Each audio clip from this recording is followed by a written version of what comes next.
자주 하는 이야기가 하나님의 은혜입니다. 내게 하나님의 은혜가 있는가? 하나님께서 오늘 내게 은혜를 주셨는가? 나는 오늘 은혜를 받았는가? 은혜에 대해서 자주 이야기하는데, 우리가 은혜를 정확하게 알고 내가 은혜 받았다, 그렇지 않다라는 이야기를 해야 우리 신앙생활에 오해가 없고 신앙생활에 시험 들 일이 없습니다. 은혜라고 하는 것은 우리에게 값없이 주어지는 것이고 조건 없이 주어지는 것이고 차별 없이 주어지는 것을 은혜라고 합니다. 그리고 이 은혜의 대표적인 것이 십자가의 은혜, 구원의 은혜입니다. 내가 구원 얻기 위하여 내가 어떤 일을 하지 않았는데도 하나님께서 나를 사랑하셔서 독생자를 십자가에 죽게 하시고 나를 구원해 주셨다. 또 그 예수를 믿어 구원에 이르게 하셨다라고 하는 이 구원의 은혜가 우리에게 있습니다. 이 구원의 은혜는 로마서 3장 22절에 보니까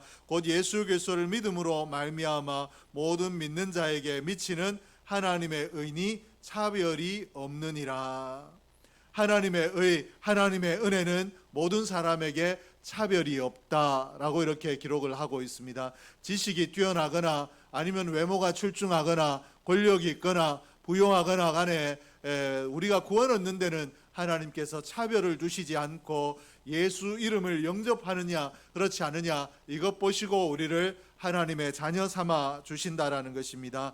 죄 사함 받고 하나님의 자녀가 되는 역사는 믿음으로 주어지는 하나님의 은혜, 값없이 조건 없이 차별 없이 주시는 하나님의 전적인 은혜라는 것입니다. 그러므로 오늘 저와 여러분이 신앙생활하며 나는 은혜 받지 못했다, 내게는 은혜가 없다, 하나님께서 나에게 은혜 주시지 않는 것 같다 라고 하는 이야기는 틀린 이야기가 되고 내가 믿음에 오해를 하는 것입니다. 내가 예수를 믿어 구원의 백성이 되고 하나님의 자녀가 되었다라는 것은 이미 은혜를 입었다라는 것이기 때문에 우리가 이 땅을 살아가며 은혜 받은 자답게 감사하며 살 필요가 있는데 저와 여러분이 이렇게 되기를 주의 이름으로 축복합니다. 그러나 우리가 은혜라고 혼돈해서 사용하는 것 중에 무엇이 있는가 하면 우리 인생을 살아갈 때 내가 복이라고 하는 것, 오늘 내 삶을 살아가는데 문제를 만났을 때 이 문제가 해결되는 복, 그리고 또 하나님께서 내게 어떤 자리에 이르시게 하는 복, 좀 더 나은 삶을 살게 하시는 복, 이런 인생의 복은 값없이 조건 없이 차별 없이 주어지지 않는다라는 것을 기억해야 됩니다. 우리가 어떤 믿음을 소유하고 있는가, 내 믿음의 그릇이 얼마나 큰가에 따라서 하나님께서 믿음의 분량을 따라 우리 인생에 복을 부으시기 때문에 복 있는 삶을 살기 위해서는 오늘 저와 여러분의 믿음의 그릇이 커야 될 텐데 오늘 내 믿음의 그릇이 어떠한가, 내 믿음의 분량이 어떠한가를 자주 점검하고 복받을 준비를 하고 복을 받는 삶을 살 수 있기를 주의 이름으로 축복합니다. 오늘 우리가 창세기 49장에 있는 말씀을 읽었는데 이 창세기 49장은 야곱이 자녀들을 축복하고 있는 내용입니다. 야곱이 아들들을 축복할 때 어떻게 축복을 하고 있는가? 아들의 믿음의 분량대로 아들의 그릇의 크기에 따라 축복했다라고 이렇게 기록을 하고 있습니다. 49장 28절 말씀에 보니까 이들은 이스라엘의 12지파라 이와 같이 그들의 아버지가 그들에게 말하고 그들에게 축복하였으니 곧 그들 각 사람의 분량대로 축복하였더라. 야곱이 아들들을 축복할 때 다 자기의 아들들이고 자기가 사랑하는 자식들인데도 그에게 너는 앞으로 이런 복을 받아라, 이런 삶을 살아라 라고 복을 예언할 때 축복을 예언하는 아들이 있었는가 하면 그렇지 않고 저주를 예언하는 아들이 있었습니다. 야곱이 자신의 자녀들 중에 유다와 스불론과 요셉에게는 복을 예언했지만 르벤과 시므온과 레위에게는 저주를 예언했습니다. 이 말을 바꿔서 이야기하면 야곱이 볼 때 오늘 그 행위로 그 삶을 볼 때 복받을 만한 자에게는 너 앞으로도 이와 같이 살고 복 있는 삶을 살아라 라고 복을 예언했지만 그렇지 못한 자에게는 너 저주가 임할 것이다 라고 저주를 이야기했는데 오늘 이 말씀을 읽으며 우리가 선뜻 이해되지 않는 부분이 있습니다. 아버지가 어떻게 아들의 행위가 마음에 들지 않는다고 저주를 예언할 수 있을까라는 부분입니다. 왜 어떻게 해서 저주를 이야기할 수 있을까? 그러나 우리가 이것을 되짚어 생각하면 야곱의 마음이 축복입니다. 오늘 저주하는 것이 축복이라는 것입니다. 왜 그런가 하면 이 저주의 예언이 왜 복이 되는가 하면 야곱이 봤을 때 오늘 르벤과 시몬과 레위가 저주의 길을 가고 있기 때문에 너 이 길을 가다가는 반드시 저주받는다. 하나님께서는 인생을 그냥 두시지 않는다 라고 예언하는 것이고, 이 말을 바꿔서 이야기하면 너 저주의 길에서 돌이켜 복의 길을 가라 라고 사랑하는 마음으로 그 걸음을 고치고자 하는 복의 예언임을 믿으시기를 주의 이름으로 축복합니다.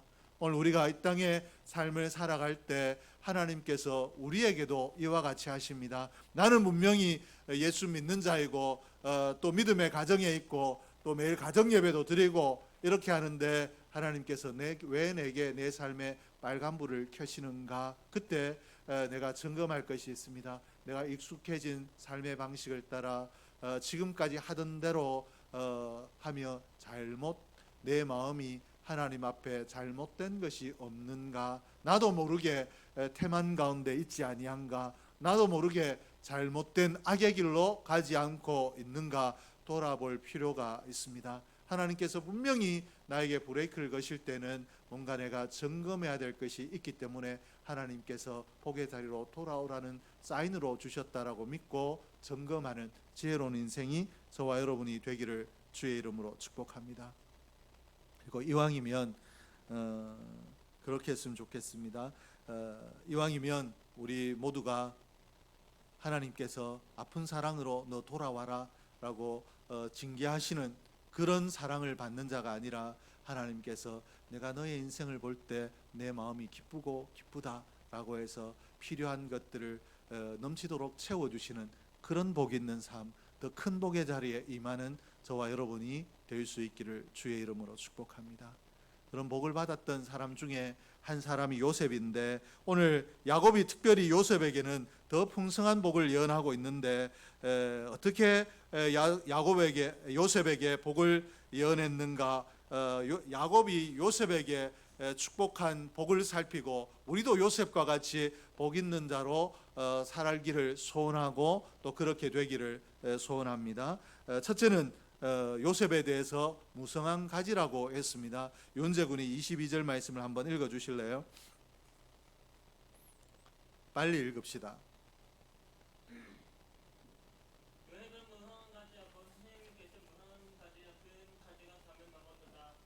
요셉에 대해서 이야기할 때 요셉은 무성한 가지다라고 이야기했습니다. 이 가지라는 것은 자손을 의미하고 무성하다라고 한 것은 번성하다, 열매 맺다입니다. 그러므로 오늘 야곱이 요셉을 향해서 축복한 내용을 그대로 직역하면 이렇습니다.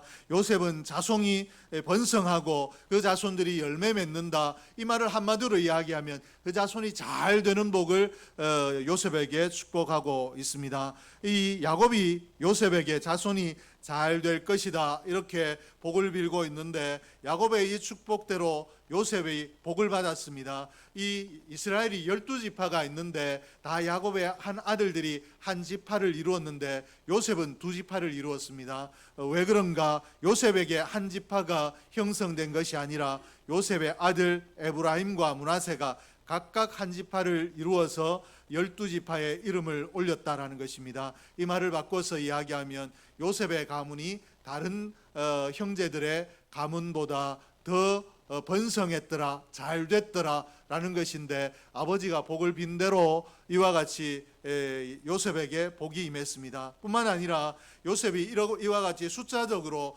번성하였을 뿐만 아니라 또 복을 받았는데, 에브라임 지파 중에서는 이스라엘을 이끄는 지도자가 여호수아, 드보라, 사무엘 이런 사람들이 났고, 또 므낫세 지파에서는 이스라엘 위기에서 구한 기드온이 났습니다. 그러므로 이스라엘의 지도자, 위대한 지도자, 존경받는 지도자들이 요셉의 가문을 통해서 많이 일어났다라는 것을 알 수 있는데, 정말 아버지가 복을 빈 대로 요셉의 가지가 무성하게 되는 이런 복을 받았는데, 오늘 우리의 가정도 이렇게 되기를 주의 이름으로 축복합니다. 여러분의 가정이 하나님 앞에 하나님의 마음을 시원케 하고 하나님 앞에 아름다운 가정으로 하나님 앞에 인정받음으로 하나님께서 가정을 잘 되게 하시는, 자녀들이 잘 되게 하시는 복을 받아 누릴 수 있기를 주의 이름으로 축복합니다.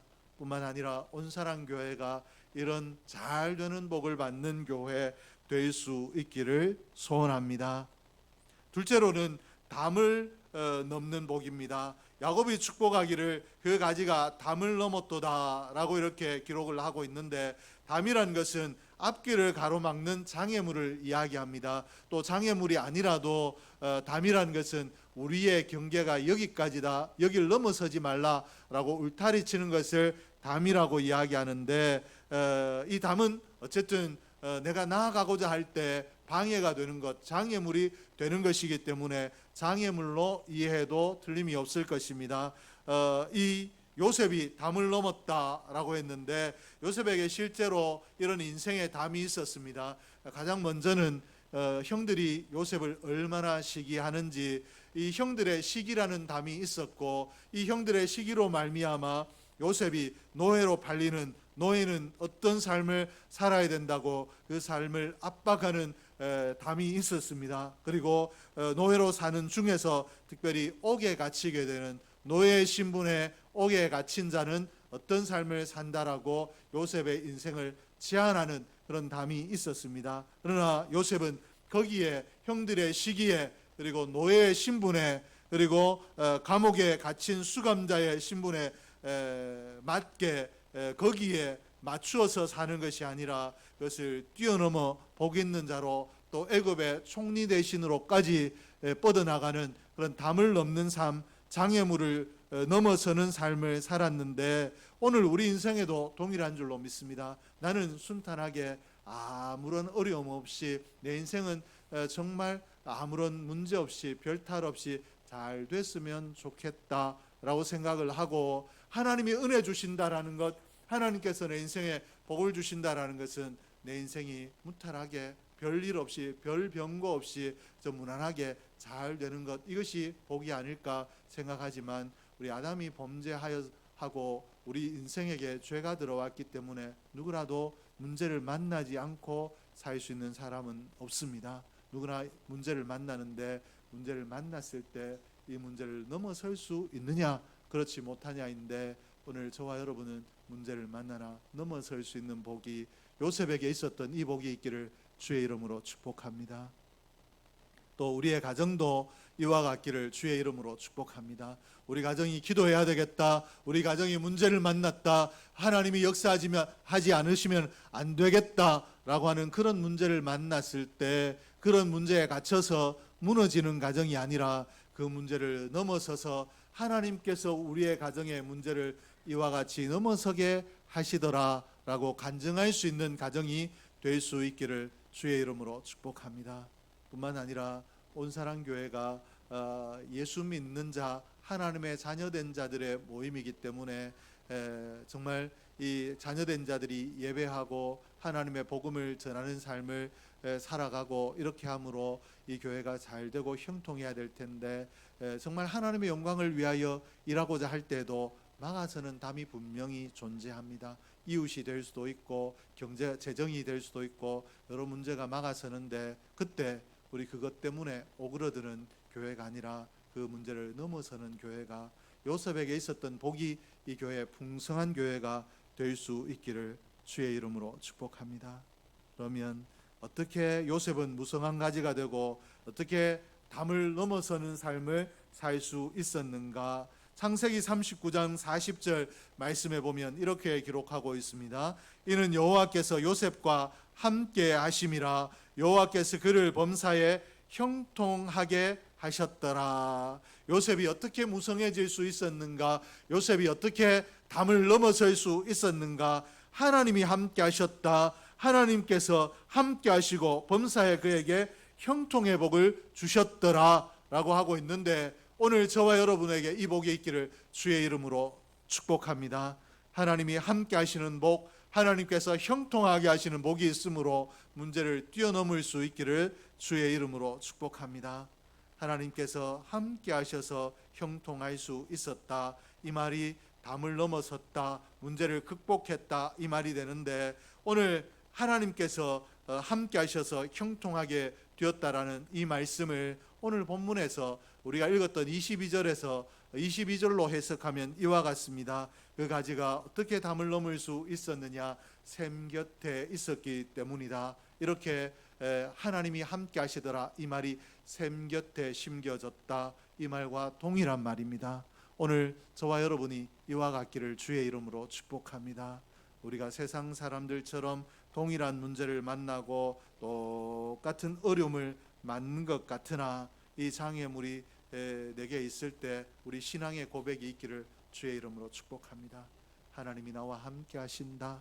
나는 그저 세상 사람들처럼 가뭄이 오고 문제가 오면 시들어버릴 나무가 아니라 샘 곁에 그 뿌리를 받고 있는 나무의 가지이기 때문에 나는 이 샘을 통하여 공급을 받음으로 이 가뭄의 때에도 내 가지가 담을 넘는다라고 믿음으로 고백하십시오.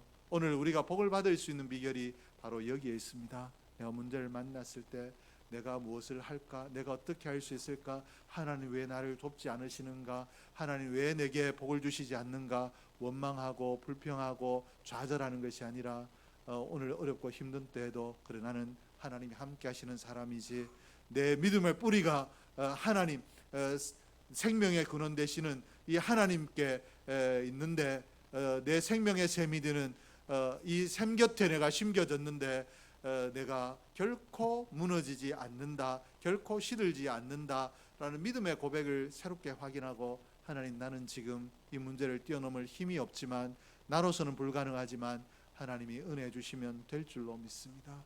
하나님이 함께 하시면 될 줄로 믿습니다. 하나님, 내가 하나님의 그 은혜의 샘가에 심겨진 나무이기 때문에 하나님의 은혜로, 하나님 주시는 복으로 내가 이 문제를 이길 수 있을 줄 믿습니다 라고 고백하며 하나님을 더 깊게 신뢰하고 하나님 더 깊이 의지하며 하나님께 기도하고 하나님께 소원하며 나아가는 복 있는 인생, 지혜로운 인생, 현명한 인생이 되어서 하나님께서 가뭄의 때에도 우리의 가지가 무성하여 담을 넘게 하시는 은혜, 그리고 하나님께서 우리가 어렵고 힘든 때에도 세상 사람들이 다 안 된다고 하는 그때에도 하나님께서 함께 하셔서 형통케 하시는 은혜를 경험하는 저와 여러분이 될 수 있기를 주의 이름으로 축복합니다.